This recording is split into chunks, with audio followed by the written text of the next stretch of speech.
Halo guys, balik lagi di channel Art Creativity Studio. Kali ini aku akan coba menggambar di kertas hitam dengan tinta putih. Dan aku sudah siapin pulpen gel putih dengan level yang berbeda. 05,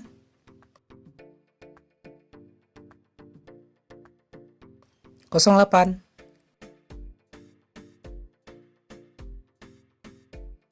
dan 10.